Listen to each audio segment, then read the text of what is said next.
toques de trompeta que están por sonar los 3 ángeles. En otras palabras, Él nos está informando y nos está diciendo que los últimos 3 juicios de las trompetas corresponde cada uno a un ay de los que el ángel pronuncia. Eso está confirmado en el versículo 12 del capítulo 9 de Apocalipsis, cuando declara: el primer ay pasó.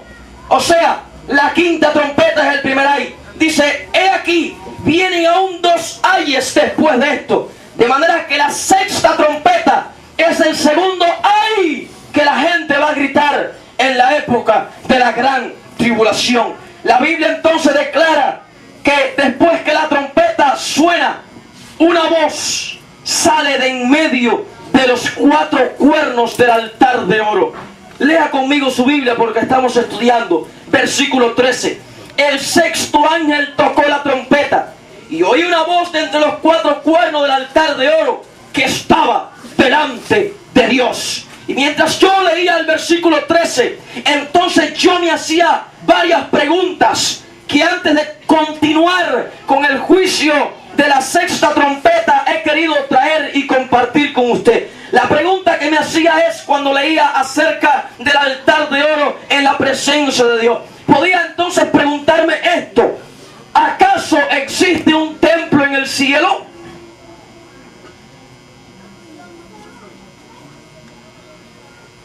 ¿Acaso existe un templo en el cielo? Y si llegara a existir un templo en el cielo, ¿qué función cumple? ¿Por qué? Porque la Biblia está hablando acerca del altar, lo cual quiere decir que esto es un mueble que pertenece no a una casa. El altar no es un mueble que se pone en una sala. El altar no es un mueble que se pone en una plaza. El altar es un mueble que está creado exclusivamente para el uso de un templo, para el uso del templo. Y está haciendo referencia, si ustedes son buenos estudiosos de la palabra del Señor, allá el libro de Éxodo y Levítico, cuando habla acerca del altar que construyó Moisés en el desierto. Pero ahora Juan está viendo un altar en el cielo. De manera que es lógico preguntar: ¿no existe un templo en el cielo? La Biblia afirmativamente nos dice que sí, que hay un templo en el cielo. ¿Dónde lo dice la Escritura? Lo vamos a ir aprendiendo en otras mañanas. Si leemos Apocalipsis capítulo 8, versículo 3, usted notará lo siguiente. Otro ángel vino entonces, Apocalipsis 8:3. Otro ángel vino entonces y se paró ante el altar con un incensario de oro. El incensario, hermanos queridos, es un objeto que se usa en el templo. Con un incensario de oro. Dice sobre, y pongo 3 puntos suspensivos para no citar todo el texto. Y termina diciendo: sobre el altar de oro que estaba delante del trono. Nos está hablando de muebles que pertenecen a un templo. Pero también Apocalipsis 3:12 nos dice que Jesús le hace una promesa a los creyentes y les dice: al que venciere le haré columna en el templo de mi Dios. Y está refiriéndose a los creyentes que ya han pasado de esta vida, a los creyentes que ya han salido de la gran tribulación, quizás los que se convierten en ese tiempo también. Está refiriéndose al tiempo final, al cumplimiento definitivo de esta promesa. ¿Cómo es posible que se le haga columna en el templo de Dios si no existiera un templo en el cielo? Pero aún tenemos un texto bíblico más directo. Dice Apocalipsis 4:5: y delante del trono ardían 7 lámparas de fuego. Otro mueble que pertenece a un templo. Y ahora les dejo el texto más directo, como les decía ahorita. Dice Apocalipsis 11, versículo 19. Búsquenlo en su Biblia, por favor. Apocalipsis 11, 19, el texto más directo, que nos dice que hay un templo en el cielo. Dice: y el templo de Dios fue abierto en el cielo, y el arca de su pacto, incluso hasta el arca, y el arca de su pacto se veía en el templo. Recordemos, hagamos memoria que Moisés ordenó construir el tabernáculo con las dimensiones, la arquitectura, el diseño, la forma, no que había venido de su propia inspiración, sino que él construyó el tabernáculo, y el templo de Salomón siguió el modelo del tabernáculo también, por una revelación de Dios que le impartió un diseño, que le comunicó cuántos metros, qué longitud, qué cosas tenía que tener, hasta los más mínimos detalles. Dios se lo reveló a Moisés. De manera que podemos entonces comprender, eso usted lo va a hallar en el libro de Éxodo, capítulo 26-30. Búsquelo allí, porque estamos estudiando. Alguien se pone de pie, no lea, por favor. Éxodo 26-30. Y alguien va a buscar Éxodo 25-9. Cuando se levante, el que va a leer, Éxodo 26-30 y Éxodo 25-9. 26-30, ¿quién lo lee? Y 25-9. Diga. Y alzarás el tabernáculo conforme al modelo que te fue mostrado en el monte. 25-9. Éxodo. Conforme a todo lo que yo te muestre, el diseño del tabernáculo y el diseño de todos sus utensilios, así lo haréis. ¿Qué hizo Moisés entonces? Lo que Moisés hizo, nada más y nada menos, fue que reproducir un modelo terrenal del templo celestial. Por eso es que encontramos entonces en la Biblia que el templo celestial es el templo al que Jesús, nuestro sumo sacerdote, entró en los cielos, pagando el rescate por nuestros pecados. ¿Dónde está eso en la Biblia? Hebreos capítulo 8, versículos 1 y 2. Ahora bien, dice Hebreos 8, 1 y 2, el punto principal, hermano, preste toda la atención del mundo para que pueda aprender. Ahora bien, el punto principal, dice Hebreos, de lo que venimos diciendo es que tenemos tal sumo sacerdote, hablando de Cristo Jesús, el cual se sentó a la diestra del trono de la majestad en los cielos, ministro del santuario y de aquel verdadero tabernáculo que levantó el Señor y no el hombre. ¿De qué templo está hablando? Del templo que está en el cielo. La palabra de Dios lo dice. Dice Hebreos 9:12 para completar esto.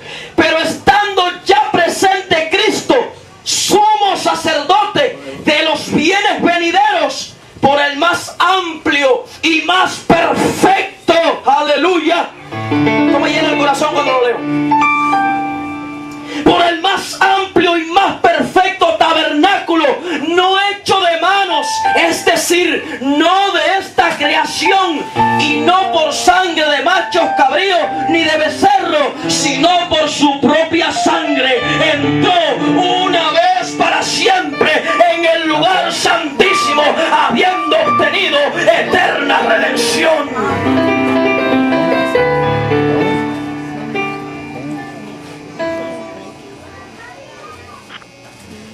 Increíble, pero la Biblia dice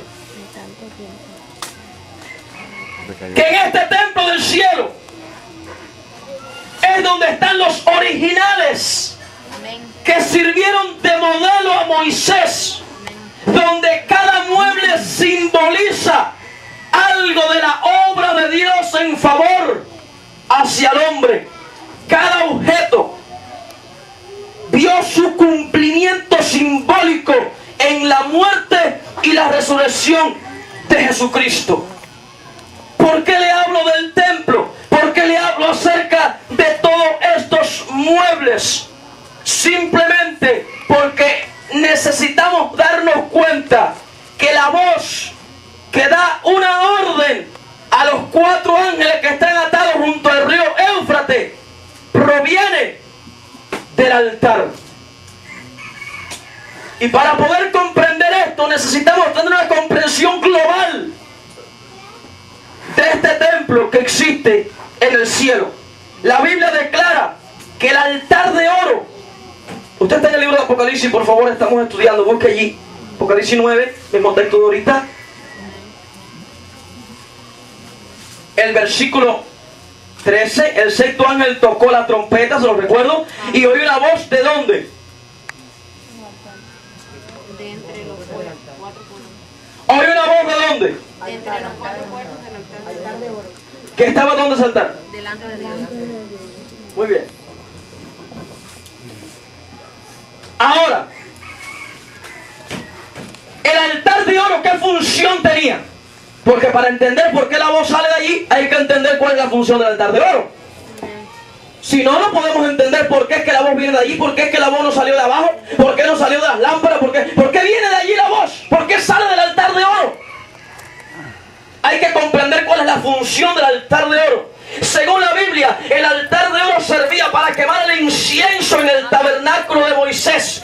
Ese incienso no debía ser contaminado con un incienso extraño, pero también los cuatro cuernos que estaban en el altar, imagínense, cuatro puntas en el altar, eran untadas con la sangre cada año por el sacerdote como señal del perdón de los pecados para la nación de Israel.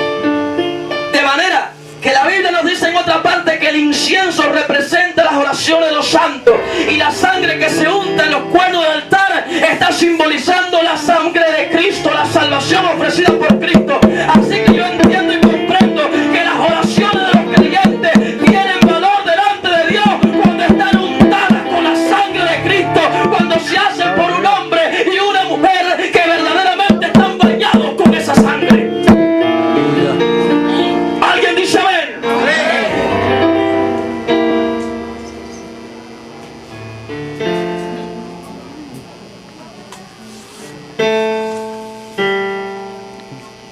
El altar es el mueble que representa la intercesión. El altar es el mueble que representa la intercesión, que representa el lugar donde se deposita la oración.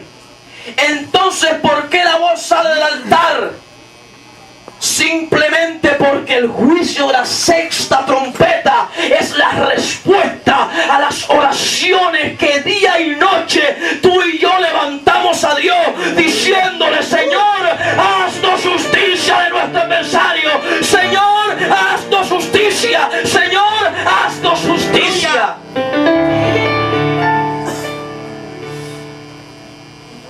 Por eso es que la voz sale del altar. Porque es respuesta a oraciones que también durante ese tiempo los mártires de la gran tribulación elevarán al trono de Dios. Yo puedo entender entonces